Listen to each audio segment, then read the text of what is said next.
3, 2, 1, grabando. Vamos a darle caña al último tema del bloque primero.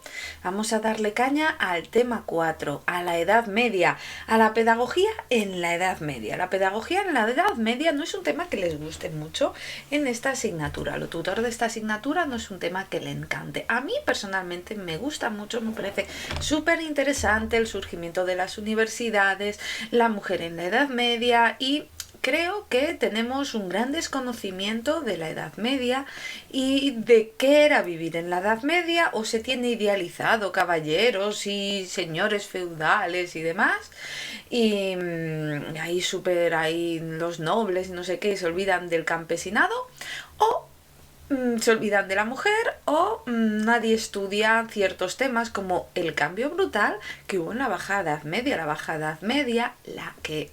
Esto confunde un poco. La Baja Edad Media es la etapa más cercana al Renacimiento, porque en la Edad Media el feudalismo ya estaba en decadencia, ya estaba bajando, por eso se llama Baja Edad Media. Empezó todo muy alto, Alta Edad Media es el principio y fue decayendo, Baja Edad Media. Y la Baja Edad Media es el surgimiento de las universidades, el surgimiento de la burguesía, los gremios, que es un tema súper interesante. Todo eso es un gran olvidado de la Edad Media, bueno, hasta hace bien poco.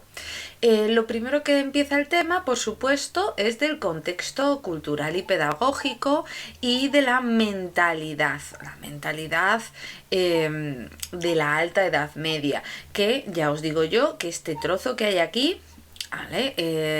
Decálogo pedagógico de la Alta Edad Media.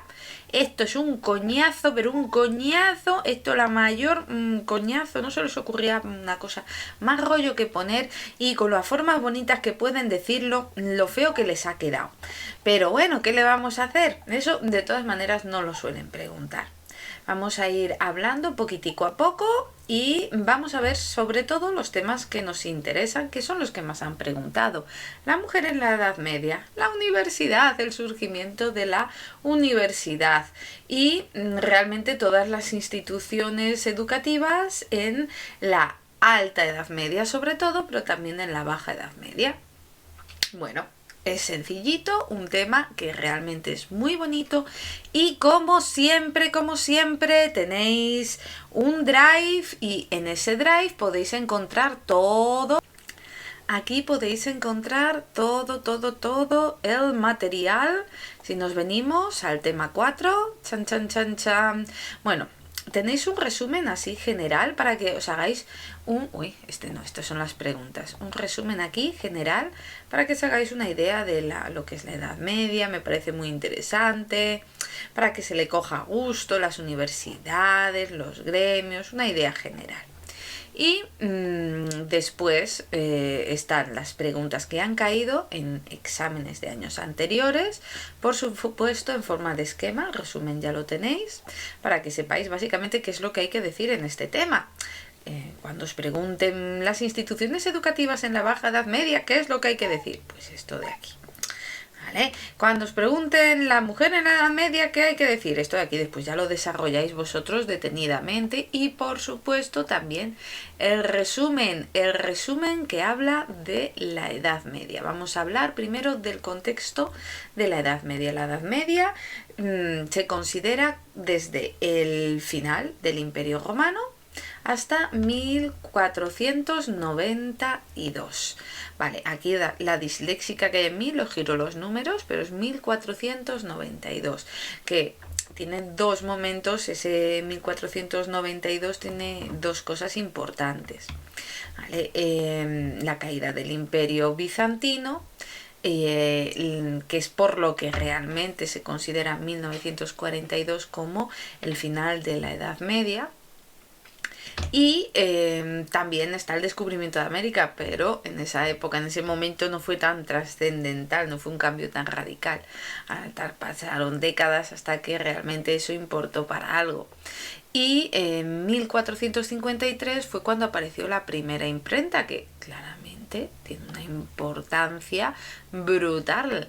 Antes, para tener libros se transcribían a mano, se iban copiando unos a otros a mano. De hecho, eso fue uno de los grandes controles que tuvo los monasterios de la cultura. Los monasterios medievales, eran realmente la cuna de la cultura medieval, sobre todo de la Alta Edad Media, porque eran los que acumulaban, los únicos sitios realmente donde había bibliotecas, y los monjes se dedicaban ora et labora, la mayoría de ellos hacían trabajo, y trabajaban muchos de ellos en las bibliotecas haciendo copias de los libros, y así era la base. ¿Cómo se conseguían libros nuevos? Con la imprenta. Pues se democratizó un poco más también esto de democratizó entre comillas, se democratizó un poco más los libros.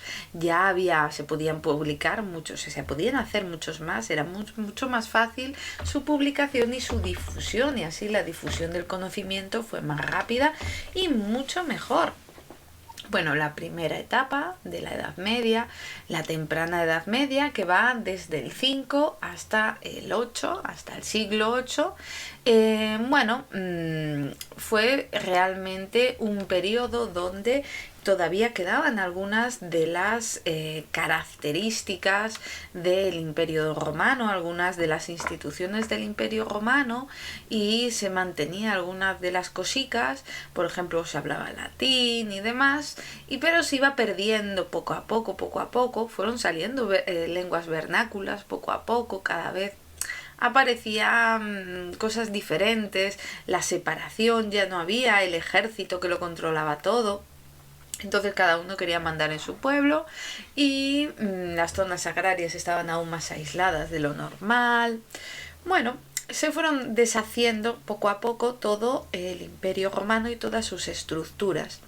Así aparecieron nuevos jefes, claro, se va rey muerto, rey puesto, ¿no? Pues esa es la idea, y nunca mejor dicho, porque aquí hablamos de reyes.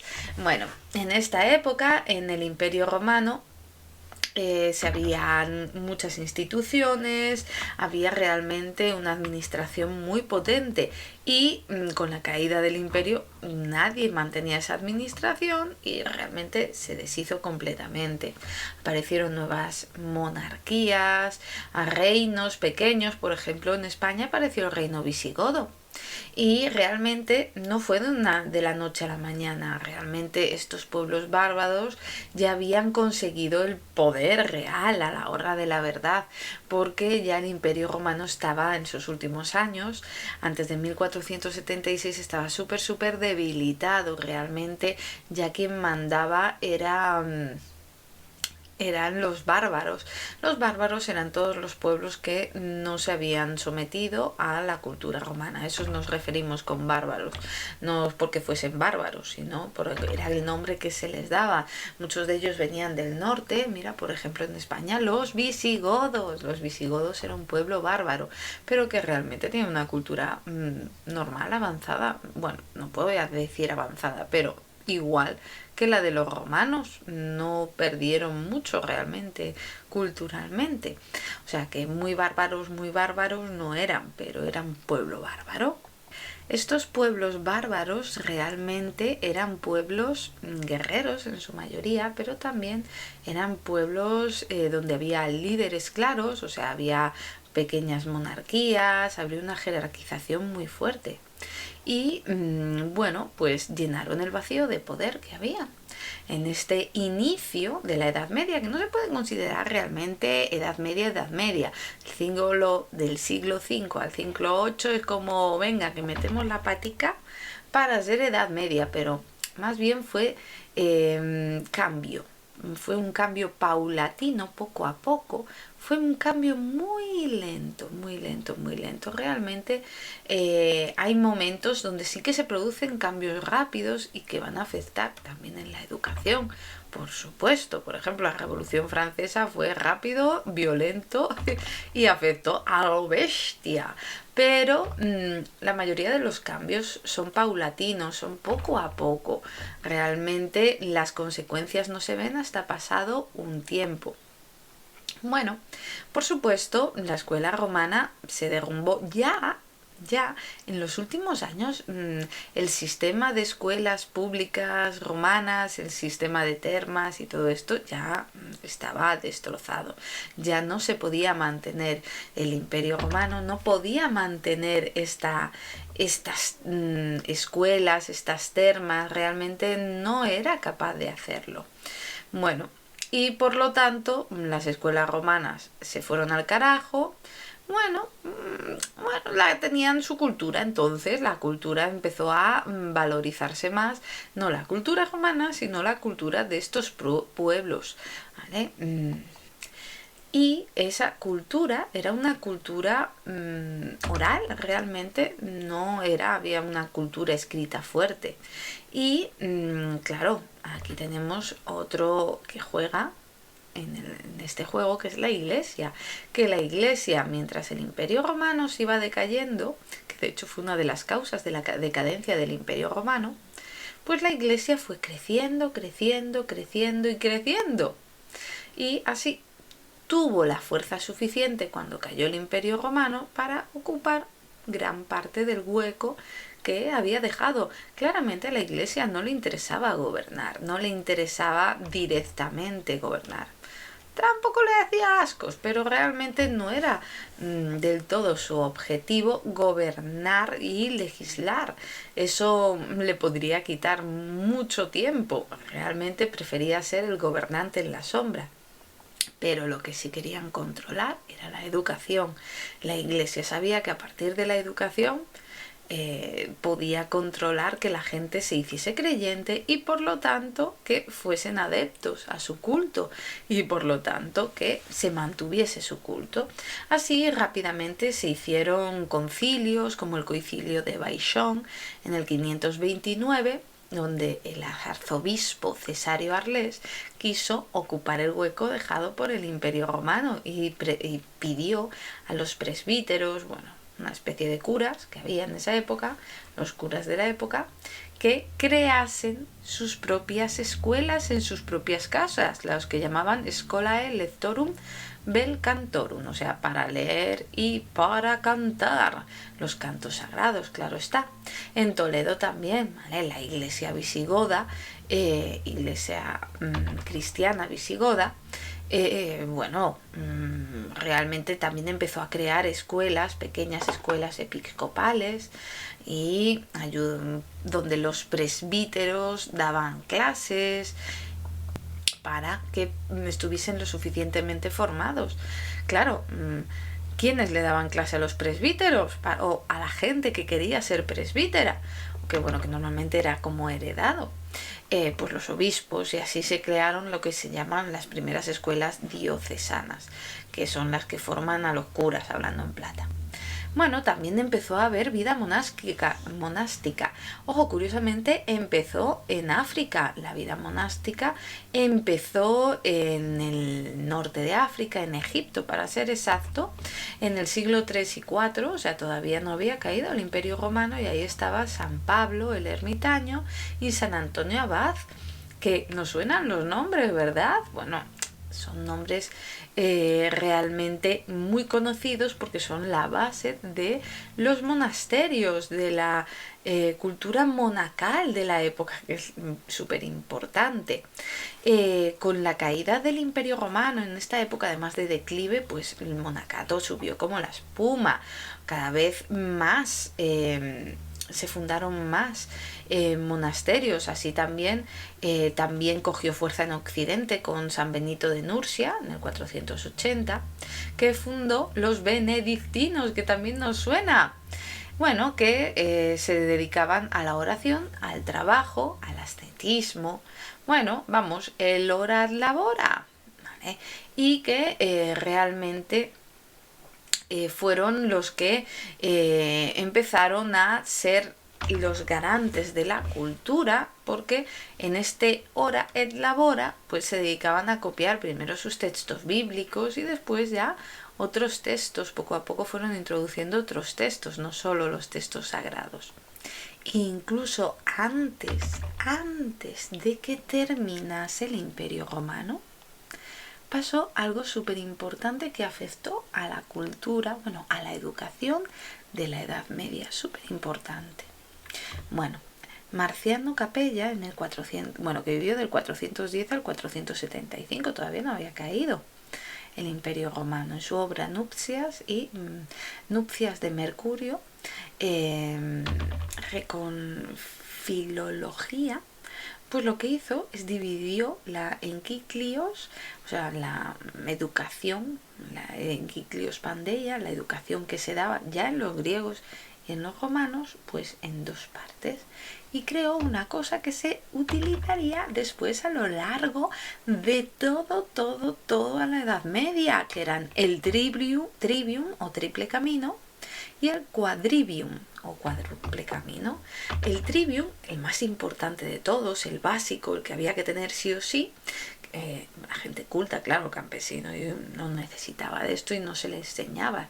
Era la gramática, la retórica y la dialéctica, que también era el más importante. La gramática, la retórica y la dialéctica, sobre todo la retórica, era también la más importante en el Imperio Romano y era también la más importante en la Grecia clásica. Pues el trivium por eso sigue siendo el más importante. Gramática, retórica y dialéctica. Y después está el quadrivium, que se daba mucho en el helenismo, en la paideia helenística, o cuádruple camino, que era el menos importante, el que menos les interesaba, también a los griegos y también a los romanos les interesaba un poco más, pero tampoco mucho, aritmética, geometría, astronomía y música.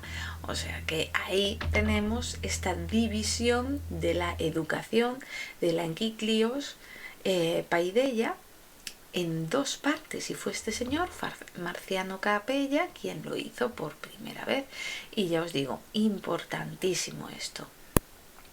Bueno, realmente fue una de las cosas más importantes que pasó en este periodo entre la caída del Imperio Romano y el inicio de lo propiamente dicho Edad Media. Por supuesto, también se produjeron muchas transcripciones, traducciones, pensar que casi todo estaba en latín y griego, sobre todo en griego, y se empezaron a traducir al latín. Algunas obras que fueron fundamentales fueron redescubiertas, como Boecio, que se tradujeron las categorías de Boecio. De Aristóteles también se empezaron a transcribir obras, se redescubrió a Aristóteles con Peri Hermenaias, ¿no? Bueno, también a Porfirio y su Iságoge, o se tradujeron, por supuesto, sagradas escrituras, todo lo que tenía que ver con la teología, con Dios y demás. Pero no era lo único, también se escribió sobre artes liberales, como Casiodoro. Bueno, y así se asentaron bastantes contenidos, tanto científicos como teológicos, y eso hizo fuerte las instituciones monacales, porque eran los que traducían. La gente que se dedicaba a traducir era la gente que estaba en la orden benedictina, que estaba en los monasterios. Pues ahí se pasaban todo el día traduciendo del griego, pasando a limpio libros, transcribiendo libros. Eso era lo que realmente hacía. Y así llegamos a la Edad Media propiamente. Bueno, vamos a ver ahora la Alta Edad Media. El inicio real de la Edad Media, cuando la Edad Media tenía todas sus características a tope, fue la Alta Edad Media, que fue del siglo VIII al siglo XI. Fue una época de luces y sombras, ¿vale? Tuvo sus cosas, tuvo sus cositas. Bueno, lo principal y lo que más destaca es el Imperio Carolingio, Carlomagno, que todo el mundo le suena a Carlomagno, que ya veremos, hizo algo parecido a lo que hizo Alfonso X el Sabio en España, ¿vale? Que ese sí que seguro que os suena. Pues Carlomagno la reó lo mismo, pero a lo bestia, a lo grande. Bueno, y también otra cosa importante fue la aparición, el surgimiento del Sacro Imperio Romano Germánico. Vamos, Alemania. El imperio alemán surgió ahí, pero en esa época se llamaba el Sacro Imperio Romano Germánico. Bueno, también nacieron los reinos hispánicos, Aragón, Castilla, Galicia, todos estos reinos surgieron en esa época. Todo eso desde el punto de vista político, pero desde el punto de vista religioso fue, vamos, un no parar. ¿Por qué un no parar? Primero, la iglesia se fracturó, hizo floj y a tomar por saco. Por un lado, en el cisma ortodoxo de Focio, en el 858, la iglesia bizantina dijo, ahí os quedáis, y se fue por su lado. La iglesia se fracturó y apareció la iglesia romana, apostólica y romana, y la de Bizancio, la de la iglesia occidental bizantina, que es la ortodoxa. Bueno, también hubo problemas de secularización de oficios, que eso realmente no era tan... O sea que hasta hace bien poco en algunos sitios pasaba. ¿Qué es esto de secularización de oficios? Vamos, que los oficios de presbíteros, de sacerdotes, pasaban de obispos de padres a hijos. Vamos, aunque no pudiesen tener hijos, da igual. Curiosamente sí que acaban teniendo hijos y lo pasaban de padres a hijos. O que vendían oficios, o sea que querías que tu hijo fuese el abad, pues no te preocupes, lo metías en el monasterio, pagabas un porrón y acababa siendo el abad, no lo dudabas ni por un segundo. Bueno, eso era la compra-venta de oficios y de bulas. Así está un poco por ahí de caída, pero por otro lado convirtió a mucho territorio nuevo y eso lo hizo engrandecer todo lo que había perdido por un lado por la fracturación, por el cisma de Focio, ¿vale? Lo recuperó en Polonia, Noruega y la parte más occidental de Rusia, que era mucho, mucho.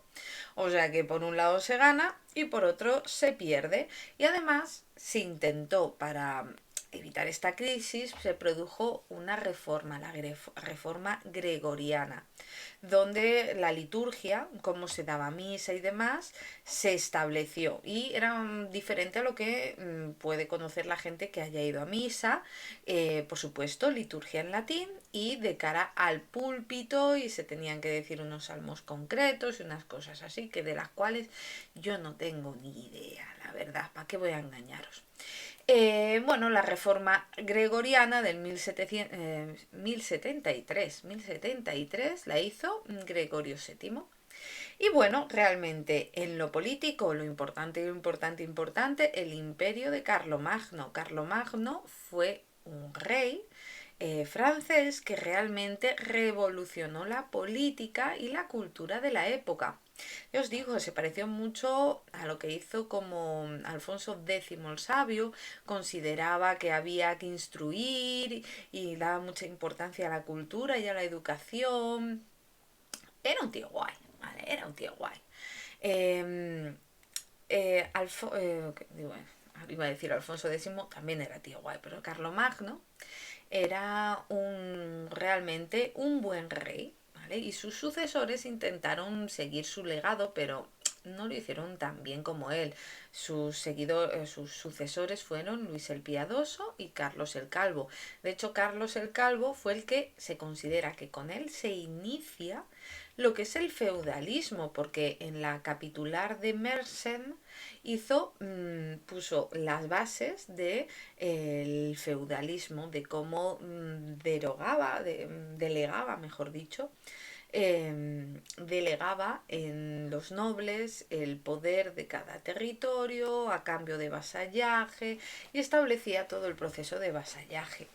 Bueno, realmente Carlos el Calvo no consiguió deslustrar toda la labor hecha por Carlomagno, porque hizo una gran acción pedagógica. Así creó una escuela de traductores también, como aquí, juntó en su reino, en su corte, juntó a todo tipo de científicos y creó un programa de acción pedagógica que se basó en el Ad Montio Generalis, en el del 780 789, las Epístolas Literis Colendis del 784 y la Capitulare Ecclesiasticos del 802. Bueno, realmente lo que buscaba con estas obras, que es lo que decían estas obras, era mejorar la instrucción intelectual y moral del clero, ¿vale? Porque eran unos borregos algunos que no sabían ni escribir ni leer y se buscaba que eso no pasase, por lo menos que el clero tuviese un poco de cultura, por si no apagábamos, que eran los que enseñaban al resto. Bueno, y también extender y hacer una profunda formación religiosa al pueblo, porque a fin de cuentas Carlomagno y todos, Luis el Piadoso, porque se llamaba Piadoso, todos ellos lo que buscaban era extender el cristianismo y afianzar el cristianismo, evitando herejías y también evitando, bueno, quitar los residuos que pudiesen quedar de las religiones tradicionales. Bueno, así buscaba mejorar la cultura de los que administraban y gobernaban, porque se pensaba que así el resto del pueblo pues algo pillaría, ¿no? Así se crearon escuelas episcopales y parroquiales, o sea, en cada parroquia tenía un párroco y ese párroco pues se le pedía que se hiciese una escuelita. ¿Vale? Y eso lo apoyó el concilio de Tours, el concilio de Roma, de Savonier, que ya veis, sobre el 850 y tanto. Y llegaron también intelectuales a la corte de Carlomagno, intelectuales muy importantes como Alcuino de York, el gramático Pedro de Pisa, historiador Pablo Diácono de Lombardía, y Estoco Erigena, que también era medio historiador, erudito, general, y el visigodo Teodulfo, que también hacía un poco de historiografía, conocimientos generales, gramática, retórica. También apareció Rábano Mauro. Bueno, así se creó la escuela palatina, una escuela en la corte, que es lo que significa escuela palatina, que intentaban recoger todo el saber de la época, todo lo que se sabía en la época, y sin olvidar que los monasterios estaban a tope. Intentaban copiar el mayor número de libros posibles, y no solo copiar el mayor número de libros posibles, sino que además de copiar el mayor número intentaban corregir lo que habían liado parda antes. Se aumentó mucho el número de monasterios y cada monasterio, bueno, no todos, pero la mayoría de los monasterios crearon sus propias bibliotecas y pues esa labor de salvar la cultura, de salvar las obras fue súper importante. También en esa época apareció lo que se llama Renacimiento Otoniano, con los tres otones. A ver, el Sacro Imperio Romano-Germánico, Romano-Otoniano, bueno, realmente fueron tres reyes, Otón I, Otón II, Otón III, por eso se llama Otoniano, que crearon el Sacro Imperio germánico, que es una de las instituciones más fuertes medievales que existió. Cuando empezó a decaer un poco el reinado, bueno, el imperio carolingio, pues empezó a coger fuerza el Sacro Imperio Romano Germánico. O sea que se fue, cuando uno decaía, el otro apareció y empezó a subir. Y bueno, así se afianzó pues, y se fortaleció el cristianismo y la cultura cristiana, destacando figuras como Avon de Fleury, con su bueno, aquí lo tenéis. Las proposiciones dialécticas, traduciéndolo. Hermann Reichenau, que escribió sobre el astrolabio, matemáticas, astrolabio que servía para viajar en barco y saber guiarse. Se escribió sobre matemáticas, astronomía, música, y reafirmó lo que ya se había visto al final del Imperio Romano y inicio de la entrada en la Edad Media, que no era Edad Media propiamente, que era el trivium y el quadrivium. Pues nos lo reafirmó Bueno, nos lo reafirmaron en esta época exactamente, o sea que súper, súper importante porque fue lo que se tomó como base de la educación, cómo se tenía que hacer la educación. El trivium era lo básico y el quadrivium, ¿vale? También para más avanzado. También apareció Gerberto de Aurillac, que acabó siendo papa y le llamaron Silvestre II, y que estuvo viviendo como 3 años en Ripoll, en un monasterio muy grande que había, y donde escribió su obra culmen sobre el abaco que tenía que ver con el quadrivium, con las matemáticas. Fue la regla número 1 Abaci Rationaibus. Realmente empezó además una cosa súper importante. Vosotros no tenéis ni idea lo importante que fue la introducción de los números árabes. Dejaron atrás los números romanos y empezaron los árabes. Y sobre todo importante porque apareció un número que no existía hasta el momento. El cero. El cero. ¿Qué hacemos nosotros sin cero? Los romanos no tienen cero. Pues lo introdujo ese señor, para que veáis, Silvestre II, para que veáis la importancia que tiene.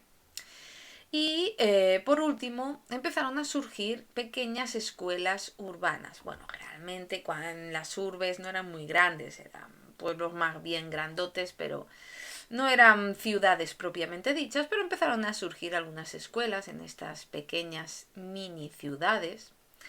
Y bueno, ciertas estructuras religiosas gracias al Canon 34 del Concilio de Roma, en el que se establecía que los obispos, los doctores, los maestros, la gente sabia, tenía que crear sus propias escuelas siempre que fuese posible.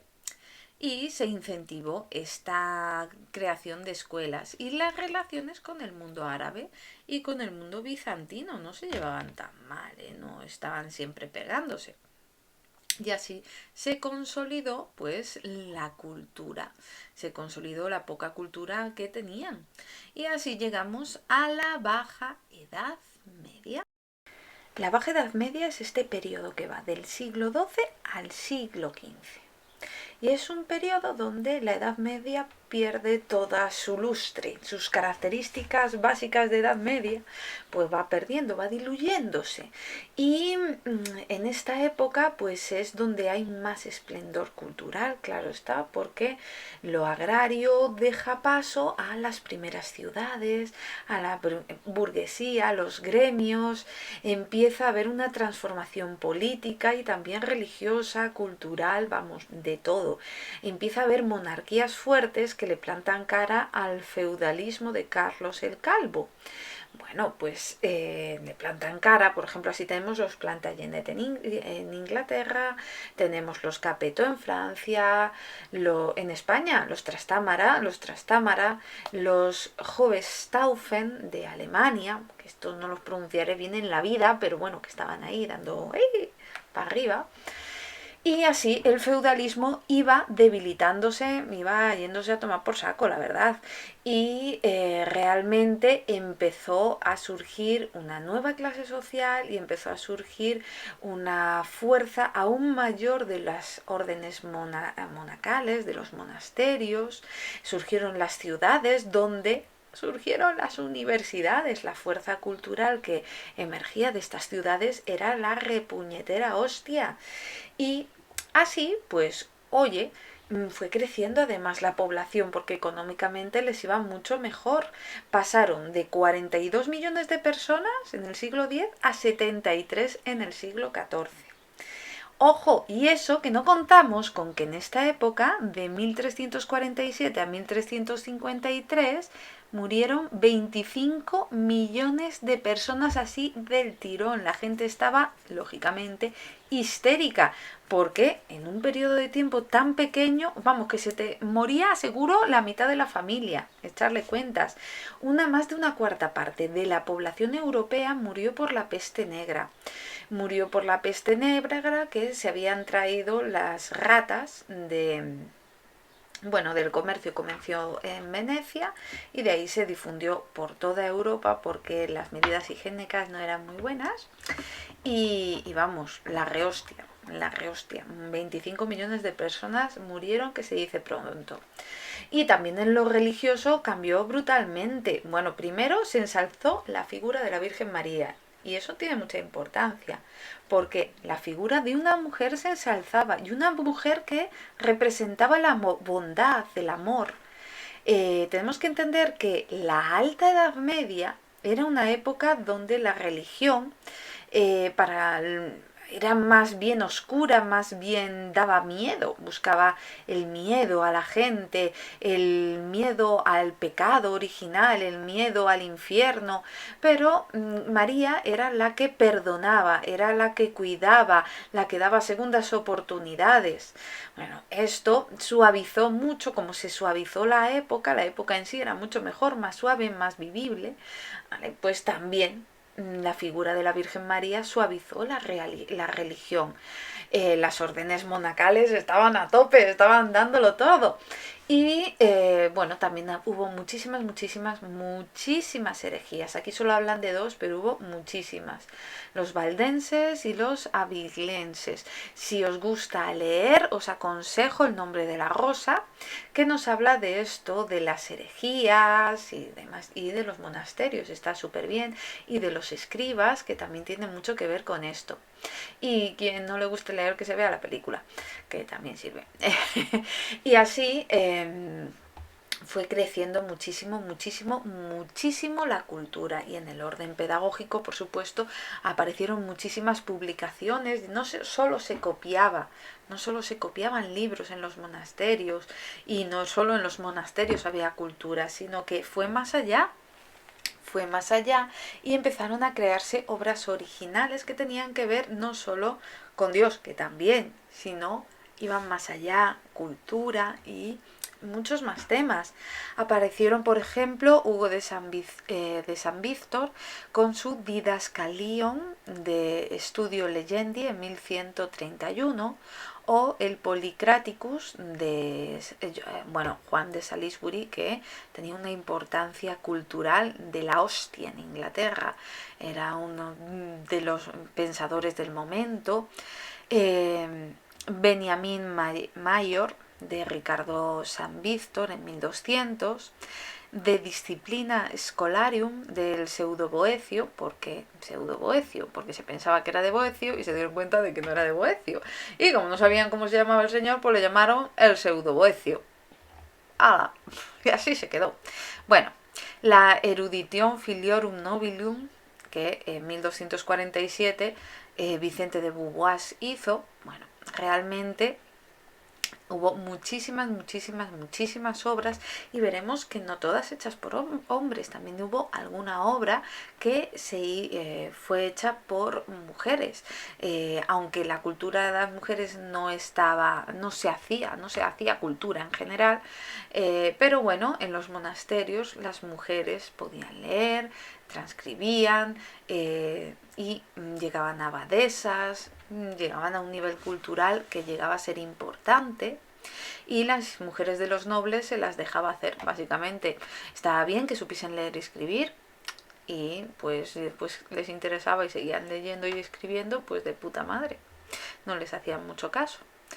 Bueno, aparecen así multitud de instituciones docentes. En la Baja Edad Media aparece ahí lo bueno, aparecen por supuesto las universidades y las instituciones superiores de conocimientos superiores, que no eran escuelas, pero superiores. No todas se podían llamar universidades, había algunas más pequeñitas que eran escuelas superiores. También había escuelas seculares, que estaban en la corte, para los caballerescos, para los nobles y demás, las escuelas palatinas, las caballerescas. Escuelas también empezaron a surgir en las ciudades, que eran promovidas por gremios, por la iglesia, en las catedrales y demás.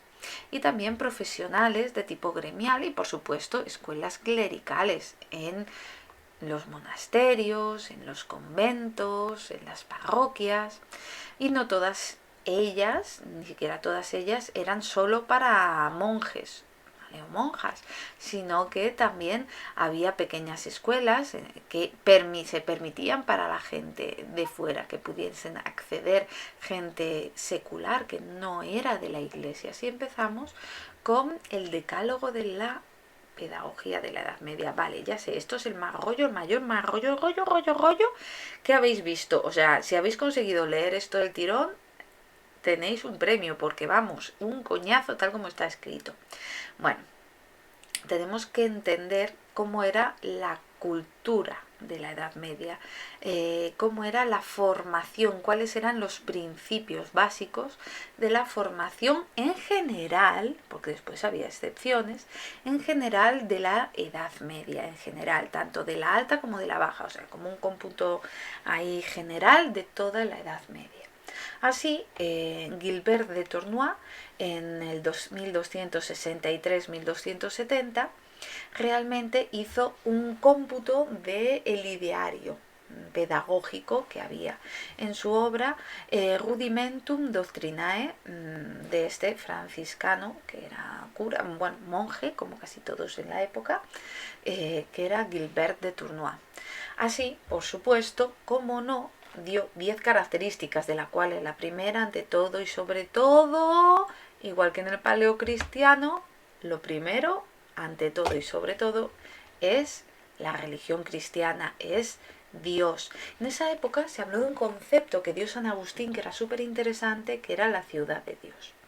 Se basa en el pecado original, es un poco aristotélica porque habla también de la materia corrompible y del ideal de ciudad, de bondad, de perfección, y que el hombre tiene que desde la ciudad humana llegar a la ciudad de Dios, que el pecado original nos ha hecho corrompidos, que nos ha hecho hechos una mierda y que tenemos que intentar llegar a este ideal de ciudad de Dios de San Agustín. Además también tenemos que entender que en esa época, con el cambio de siglo estaban cagados, o sea, al pasar, cambio de era, estaban cagados, al pasar al año 1000, vamos, había apocalipsis por todos lados, salieron teorías apocalípticas, vamos, si la del 2000 con lo de los ordenadores, pues en esa época, vamos, que se iba a caer el mundo. Pero bueno, la idea de la ciudad de Dios, de intentar redimir este pecado y librarse del pecado original que teníamos todos, pues era algo fundamental. Y estas ideas pues las llevaron a la práctica gente como los papas Gelasio I y Gregorio el Magno, que consideraban a la Iglesia era la que era la importante, y que los reyes pues eran un mal menor. Bueno, que eran solo los que tenían la potestad, ¿vale?, de gobernar, pero siempre al servicio de Dios, ¿vale?, y que debían apoyar a la Iglesia, los gobernantes. Así tenían una importancia brutal, vamos, le ponían la pata encima a la monarquía, a los gobernantes. La obra que vimos antes, esta de aquí, el Polykratus, que estaba por aquí, no sé por dónde, por aquí anda, aquí está, Polycraticus, de Juan de Salisbury, tuvo una importancia fundamental, pues es esta obra la que nos habla de cómo estaba dividida la sociedad de la época, y lo instaura como las clases sociales de la época. Así hablaba de los velatores, que eran los caballeros, los nobles vellatores, eran los que luchaban, hacían bélico, la lucha, la guerra, con el rey a la cabeza, ¿vale?, que defendía el gobierno, ¿vale?, pero bueno, poco más. Los oradores, que eran la iglesia, todos los miembros de la iglesia, que eran los que su objetivo era intentar ayudar a la gente a llegar a esta ciudad de Dios, esta ciudad celestial. Y también eran los encargados de mantener la cultura, ¿vale?, y de mantener que la gente, dar un poco de caridad, que no se muriesen de hambre ni todo eso. Y después estaban los pringados, que eran los laboradores, que era el pueblo, los siervos, todos los laicos, los artesanos, los siervos, los esclavos, no era esclavista, pero sí que había alguno, que otro, los campesinos, todos esos. Bueno, pues realmente, entonces, la obra de Juan de Salisbury realmente tenía una importancia brutal, porque en este Polycraticus realmente nos hablaba de la sociedad, una sociedad que el centro era Dios. ¿Por qué? Porque el centro eran los oradores, ¿vale? Que permitían llegar a la ciudad de Dios, a la ciudad celestial. Los bellatores pues ayudaban a los oradores, ¿vale? Defendían el gobierno terreno para poder dejar que los oradores hiciesen su trabajo y que llegásemos todos a la ciudad celestial, a lo divino. También había una antropología pedagógica muy interesante. A ver, la antropología pedagógica era realmente, se basaba en la figura del hombre. Realmente volvía a estar en el centro la idea del hombre, porque el hombre era imagen y semejanza de Dios. El hombre se había creado a imagen de Dios y eso tiene una gran importancia. Aunque no os lo parezca, realmente es muy importante. Realmente tomaba la idea paleocristiana, las ideas antropológicas paleocristianas, pero cogía también la psicología greco-romana y también algo de la psicobiología árabe. Así consideraba que los hombres eran hijos adoptivos de Dios y que al ser a su imagen y semejanza serían perfectos si no fuese por el pecado original. El pecado original es lo que enturbió al hombre, estropeó al hombre, y el deber es intentar librarse de ese pecado original y volver a ser a imagen y semejanza de Dios, volver a ser perfectos. Esta antropología pedagógica de la Edad Media, realmente la vemos marcada en Tomás de Aquino, que consideraba que la razón, que había que buscar a Dios por todos los métodos y que la razón acababa sometida a Dios, pero que había que buscarlo también por medio de la razón y la rectitud moral, por supuesto. Bueno, había muchas obras, por lo tanto, pedagógicas, porque era algo fundamental. Solo por medio de la pedagogía se podía volver a ser perfecto, se volvía a poder hacer a imagen y semejanza de Dios y podían llegar a la perfección. Así, la pedagogía volvió a tener algo de importancia. Aparecen obras como las etimologías de San Isidoro, de Iustatone Clericorum de Rábano Mauro, el Didascalicon de Studio Legendi de Hugo de San Víctor, son las mismas que antes la mayoría. Beniamín Mayos de Ricardo San Víctor y la Disciplina Scholarium de Pseudo Boecio. O sea que ya veis que en el fondo son las mismas obras, algunas las tenéis que saber, algunas, tampoco mucho. También lo importante de esta época y de la pedagogía de la época era la primacía moral. La moral estaba por encima de los conocimientos, por encima de la retórica, que por encima de la gramática, la retórica, por supuesto que las ciencias ya ni os cuento, pero era súper importante. Era lo más importante de la educación. Con esta educación moral lo que intentaban era someter las emociones y los deseos, dirigir, como decían ellos, los afectos para llegar a la virtud, a la perfección. Así también utilizaban autores clásicos como Séneca, Cicerón, y también la pedagogía paleocristiana de los primeros cristianos.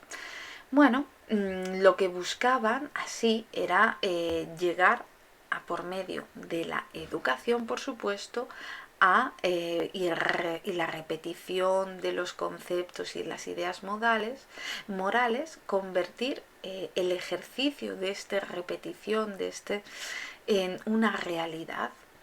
También estaban buscando orientación a la acción, ¿vale? Buscar el bien y hacer el bien.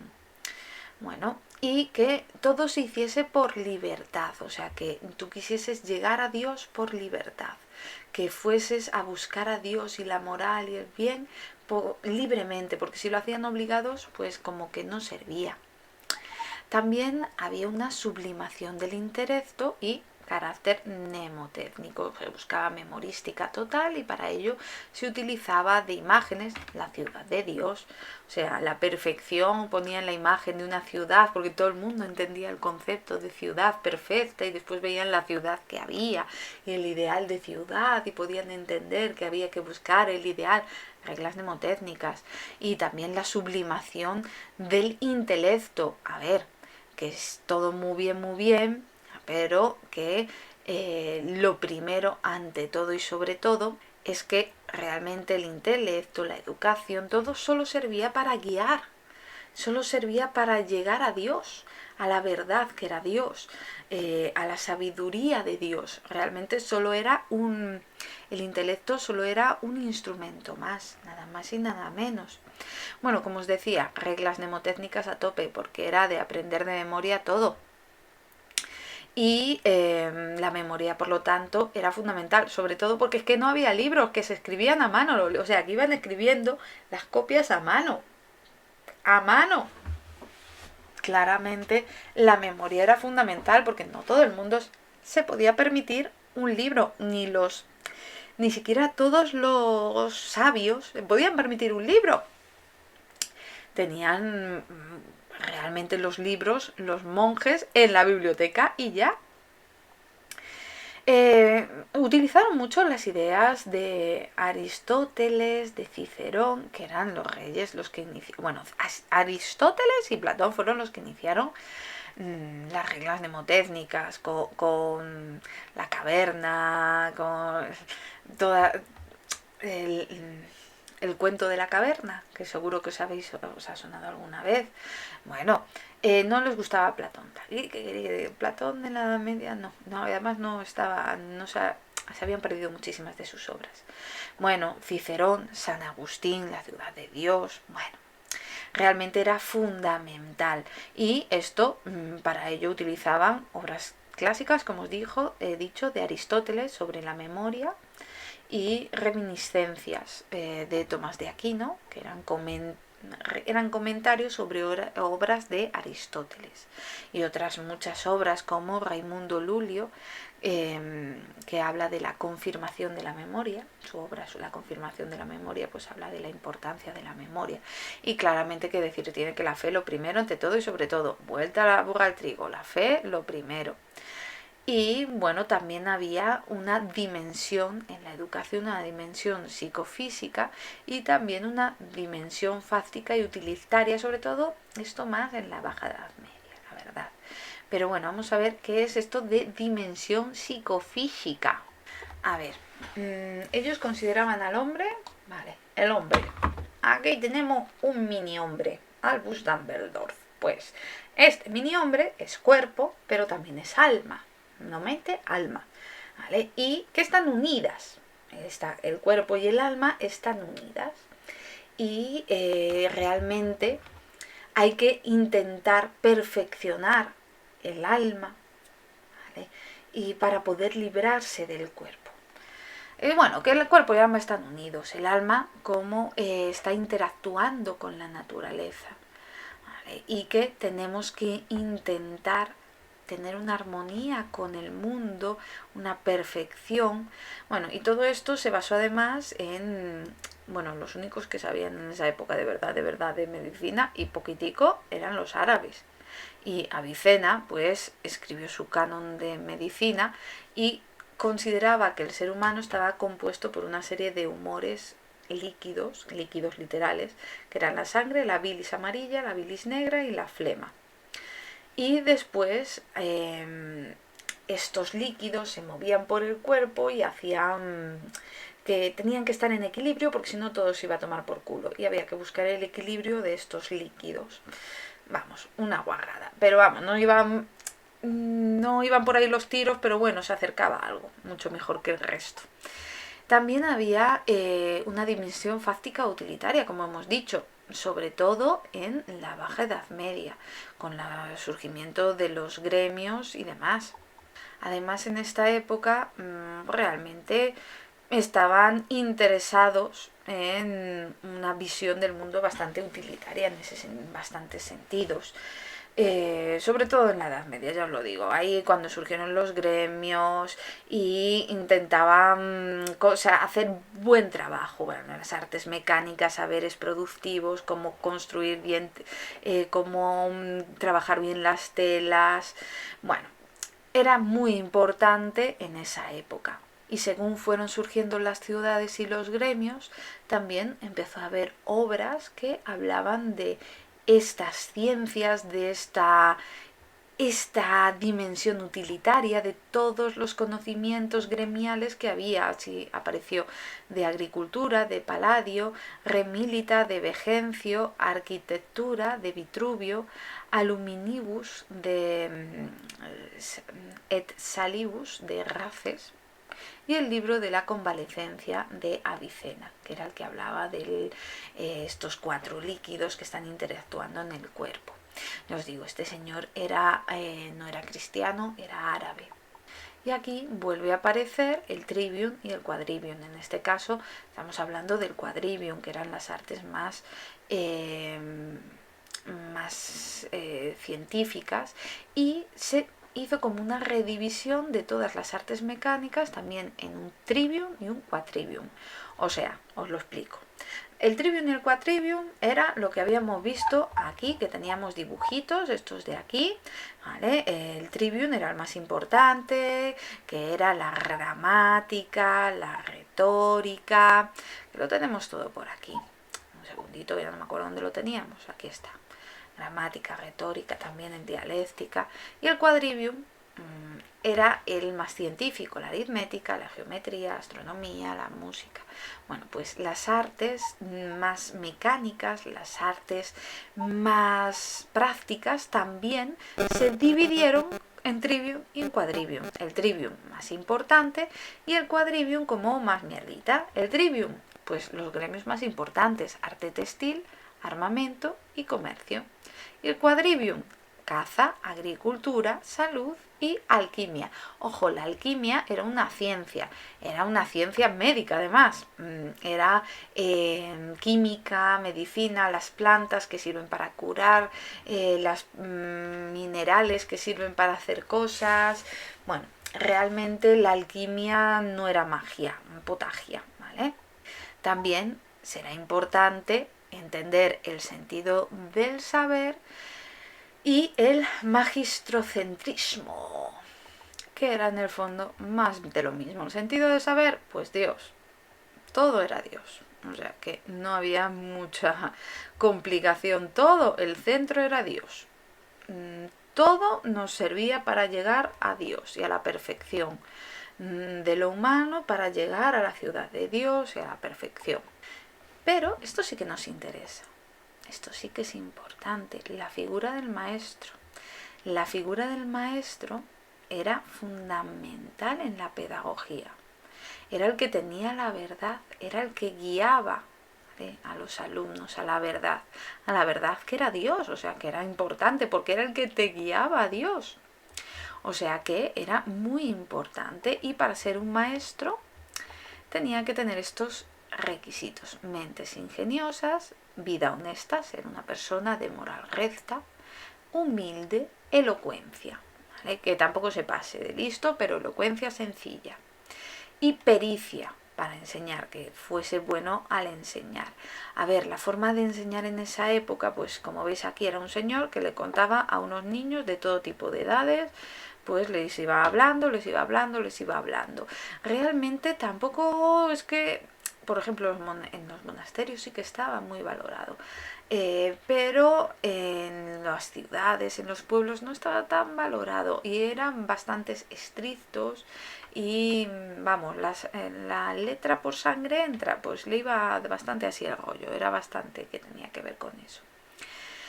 Bueno, en principio realmente la forma de enseñar eran clases magistrales, puras y duras. Aunque veremos que en la universidad también empezaban a debatir, que era lo interesante. Y ya llegamos a lo bueno. Esto para otro vídeo. Ahora, dentro de nada, empezamos con las instituciones educativas. Por fin, que esto es lo que mola. Esto ya sí que mola. Venga, al próximo vídeo terminamos este tema y lo dejamos niquelado.